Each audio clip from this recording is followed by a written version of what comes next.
Hi everyone, my name is Sabrina and welcome to Books and Chooks.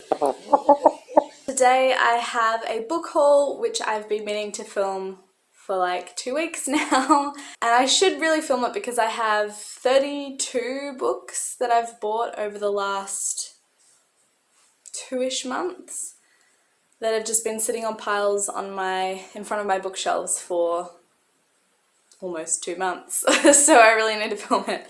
But yeah, so I've got a lot of books to go through and I'm really excited to show everyone. So let's get started and I'll show you what I picked up. So the first book I picked up, and that's probably the one I'm most excited for out of all of them, is The Shape of Darkness by Laura Purcell. I love Laura Purcell. She is probably one of my favourite authors, and she just released this book in January of this year, and I'm so excited. So basically it follows Agnes, who is the main character. She is a silhouette portrait artist, and unfortunately her business isn't doing too well. Soon after her business starts to suffer, some of her clients actually end up murdered. All of the victims have one thing in common, and that is that they sat for Agnes to get their silhouette portrait done fairly recently. And so Agnes is worried her business is failing. You know, the murders are not only a negative view on her business, but she's also worried that it has something to do with her because they're all connected to her. So she's, worried that maybe she's next. And so she goes to a child medium to try and contact the spirits of those who have been murdered. And yeah, that is all I know, and I'm super excited. It just sounds... I'm just intrigued. And I absolutely love the cover. So we've got these seamstress scissors all over it, and then we've got a silhouette of a lady who I'm assuming is Agnes, and then on the back you've got a silhouette of a child who I'm assuming is the medium. So I'm super excited for this. This is definitely going to be one of the next books that I pick up. The next one I picked up was Ken Follett's The Pillars of the Earth. I have heard so many good things about this book. I've seen a lot of booktubers who are into historical fiction that recommend this book. It follows a monk whose kind of greatest ambition is to build the greatest Gothic cathedral the world has ever seen. It also follows some side characters, such as Tom, who is one of the masons who is going to build the cathedral. And I think it's just really interesting because it's set in medieval England in the 12th century, I believe. Yeah, I'm very much used to reading Victorian and World War II historical fiction, but I've said to myself that I need to branch out and read different time periods, and this is definitely a completely different time period, so I'm very excited to pick this up eventually. Although I'm not sure exactly when that will be because it is 1,000 pages long, or over 1,000, and my TBR is already huge, so we'll see, but I'm excited anyway. The next one I picked up is The War Poems of Wilfred Owen. I thought this sounded interesting to read, and it was like an interesting perspective on the First World War through the eyes of not only a soldier but a soldier who was a poet. But yeah, basically Wilfred Owen was a soldier in the First World War. He fought on the front, in the trenches, and all of his poems kind of relate to life in the trenches and the horrors of war and the things that he saw and experienced. And I think it would just be a really interesting perspective. And I think what's really bittersweet almost about, the fact that he's writing, eloquent poems about such a horrific period in history is the fact that he actually ended up dying a couple of days before the armistice of 1918. So I don't know, I just think it'll be really interesting to read. The next one I picked up was A Fortunate Life by A.B. Facey. This is an Australian classic that I didn't know about, and it follows Albert Facey, who was born in the 1890s, and he's had a bit of a hard life. He's been working ever since he was 8 years old. He was enlisted in the First World War and fought at Gallipoli. He raised a family through the Depression, and he also lost a son in the Second World War. And amongst all of this, he spent 60 years loving his beautiful wife Evelyn. And on the back of it, it says, you know, despite enduring unimaginable hardships, Facey always saw his life as a fortunate one. And I think it's just going to be a really uplifting story. I think especially nowadays, too often I think people take their life or take everything they have and all the people they know and their family and just everything in their life for granted. I just think this will be a really uplifting story about, you know, being grateful for what you have. The next one we have is Midnight Blue by Simone van der Vlugt. Van der Vlugt, I think it is.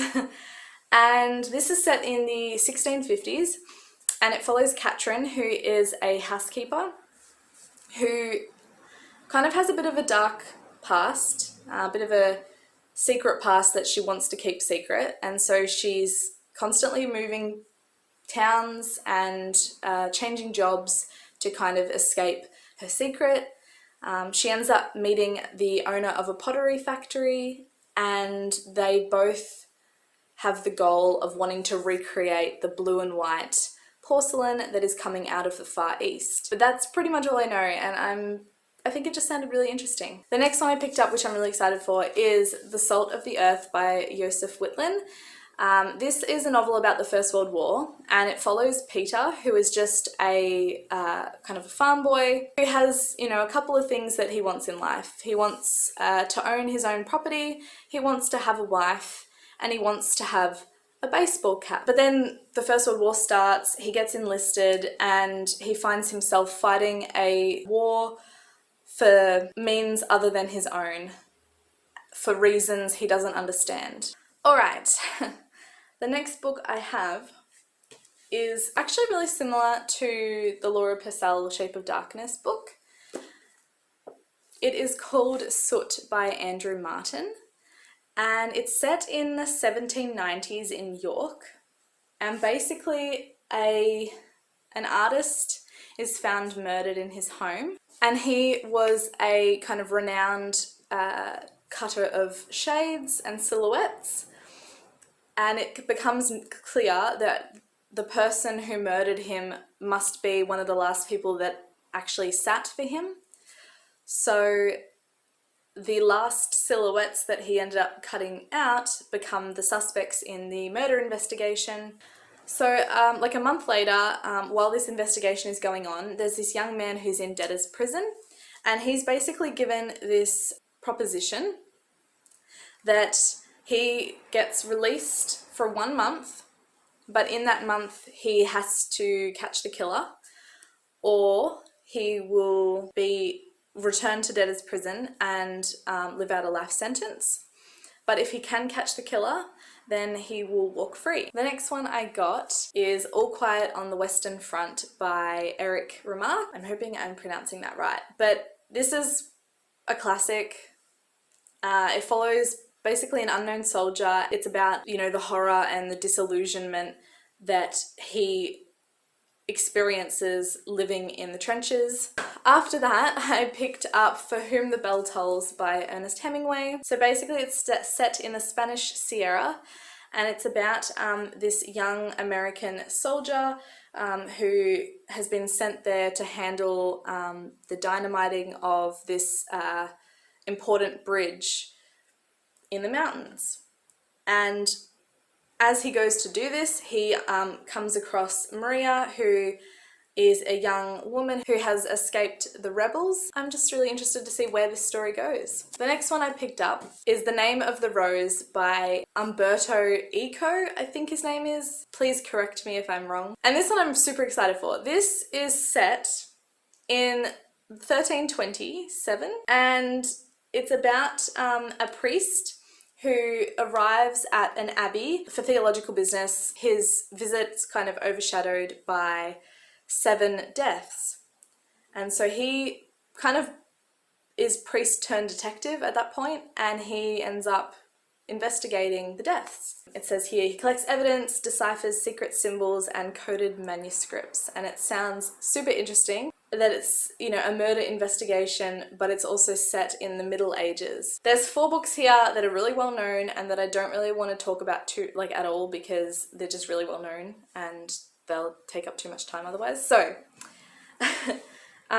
the first one is Jane Eyre by Charlotte Bronte. I also got Wuthering Heights by Emily Bronte. I also picked up To the Lighthouse by Virginia Woolf.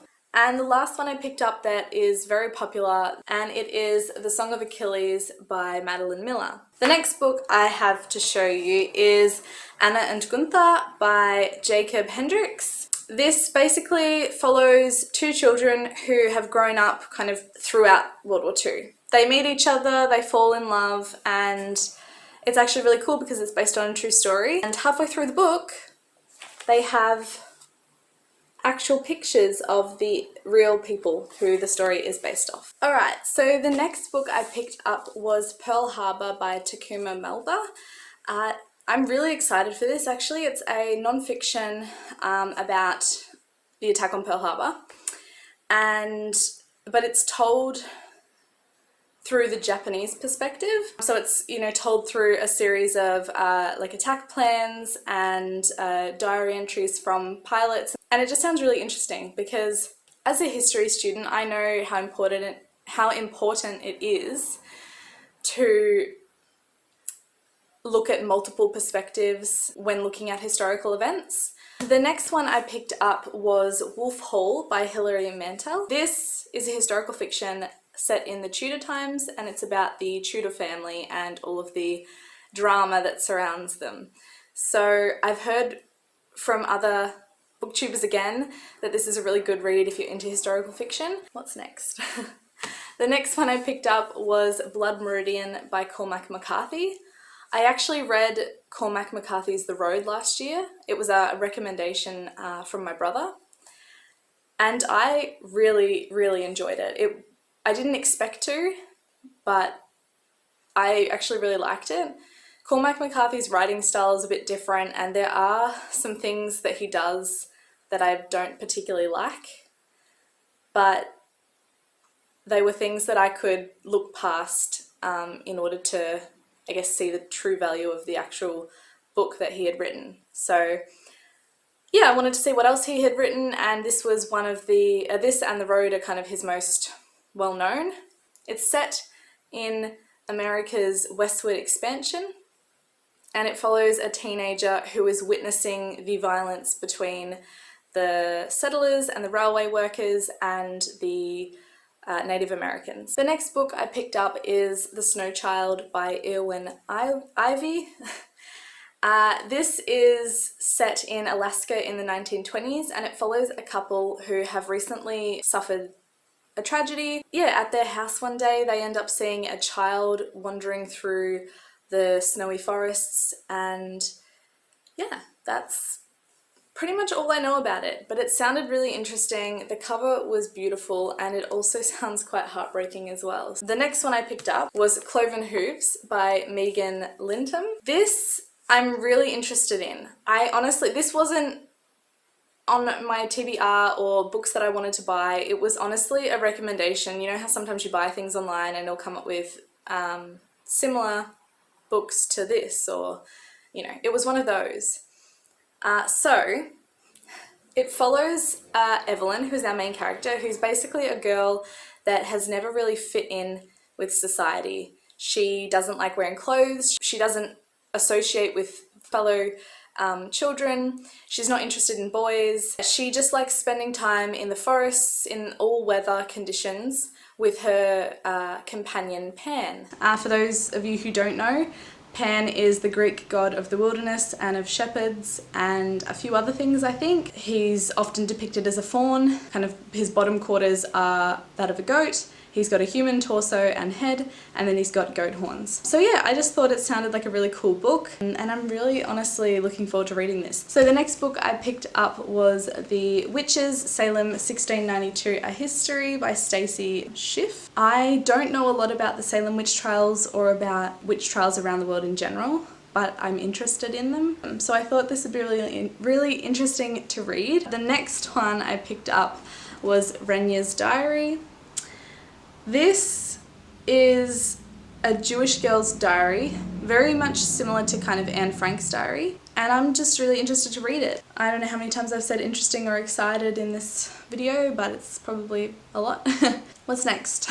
The next one I picked up was A Distant Mirror by Barbara Tushman. This is a non-fiction, and it's basically the history of the 14th century in one book. So it talks about crusades and the plague and the lives of different classes and different people in society, and I'm just really excited for it. I absolutely adore the cover. I don't know where this is showing, but I love the knight on the horse, and then on the back it's got a plague doctor, which I think is really cool. The next one I picked up, which is another popular one that I've seen a lot of people read, is The Luminaries by Eleanor Catton. This is set in the 1860s. A man named Walter has come to make his fortune in New Zealand, on the New Zealand goldfields, and when he arrives he kind of gets mixed up in a series of unsolved crimes. Another one I picked up, Dark Water by Elizabeth Lowry. This is set in Boston in 1833, and it follows Hiram, who is a ship's doctor, like a doctor on a ship, and he meets William Borden, who is kind of a hero of a mutiny on another ship. A series of events unfold on the boat that they're on together, and it kind of binds them together forever, and they actually meet again. One is a psychiatrist now, and the other is the patient, and I don't know, it sounds really interesting. It's like, what happened on that boat? Alright, another one I picked up that I'm super excited to read is Who Owns History by Jeffrey Robertson. We actually read chapters out of this for my uni course. Basically, Robertson discusses the very controversial argument on who owns history. And his stance is that cultural heritage belongs to those of whom the history is a part of. And he uses a lot of examples like the, I'm probably pronouncing this wrong, the Elgin marbles from the Parthenon that are in the British Museum, I believe. He believes that they should be given back to Greece. Robertson believes that all of these cultural artifacts that belong to another culture or another society should be given back. Yeah, I'm super excited to read this. I really enjoyed the chapters that I read in uni, and again, it's such a controversial topic because I can understand both sides of the story. I think it's important that everyone around the world learns about different cultures and and history of different countries. Visual aids are always a good way to engage an audience, especially when it comes to history and museums and stuff like that. You don't go to a museum to read like about an artifact, you go there to see it. So I can understand why museums having artifacts from different cultures is enriching, but on the other hand, I think that if that is going to be the case, the countries of which the artifacts actually belong to should give their permission and should lend those artifacts to other countries' museums. I don't think it's right that the British Museum keep the Elgin marbles when clearly it was forcibly taken. The next book, Tender is the Flesh by Augustina Bazterrica. I believe that's the right way to say it, I'm not sure. It's set in kind of like an alternate reality or an alternate future where animal meat has now become poisonous for humans to consume. So, as a solution to this, the governments of the world have created a special meat trade, which is the trade of human flesh. And basically, the story follows a slaughterhouse worker, Marcus, who He is responsible for processing and what else did it say? He works with numbers, consignments and processing. Anyway, one day he's, as like kind of a congratulations for a job well done, he's given a female specimen is what they're called. And I think it's really interesting. I think this is a really good, I guess, analogy of how humans view animals. Oh, we're getting close. We've got 1, 2, 3, 5 books to go. The next one I've picked up is The Crow Garden by Alison Littlewood. This is right up my alley. It's like a gothic historical fiction. I love them. Anyway. So basically it follows a mad doctor who's taken up a position at Craigthorne Manor. He's interested in phrenology. His new patient is a woman whose husband thinks that she's mad, that she's gone mad. He says that she's hysteric, she's got delusions, but she actually accuses the husband of a terrible act. And so the mad doctor kind of has to work out what's going on. Alright, the next 2 books I'll show at the same time because they're by the same author. They're both by Ambrose Parry. The first one is The Way of All Flesh, and the second one is The Art of Dying. They're a series. They're both set in Edinburgh. One's in 1847 and one's in 1849, and it follows the same doctor and I guess the patients that he has to deal with and the mysteries and stuff like that surrounding his patients. So I think they sound really cool. There's a bit of murder, there's a bit of money problems. On the back it says there's a fine line between kill and cure. And yeah, I'm excited to read those. The next one is The Wicked Comet by Laura Carlin. This is set in the 1830s and it follows Hester, a young girl who's desperate to get out of the slums, who's desperate to kind of improve her station in life. Anyway, she meets the Brock family, who are aristocrats, and she leaps at the chance to kind of become the housekeeper or the servant of the family as rumours from Hester's old life resurface, kind of lured into an investigation. Yeah, it's honestly right up my alley. So then lastly, I had picked up The Darkest Shore by Karen Brooks. It's set in the 1700s in Scotland, and I think the main character's name is Saoirse McIntyre, and she's very outspoken. The town that she lives in is very superstitious and very wary about how people act and stuff like that. Anyway, a young man falls victim to witchcraft. The local townsfolk are quick to blame Saoirse and her friends. So what follows is that her and her friends have this battle for their lives, basically, as they are pitted against the villagers and the might of the church. So that was my book haul. I hope you all enjoyed. I know it was long, it took a while. And I do apologise if I was babbling a little bit. I think the more I film, the more I'll get used to talking to a camera, the more I won't be nervous. If you liked this video, please give it a thumbs up. And if you think my channel or my content is something that you would enjoy, please subscribe. Also, comment down below what books you have hauled recently, and also what books in my haul you think would be interesting. Yeah, I hope you enjoyed, and I will talk to you all in my next video. Alright, bye.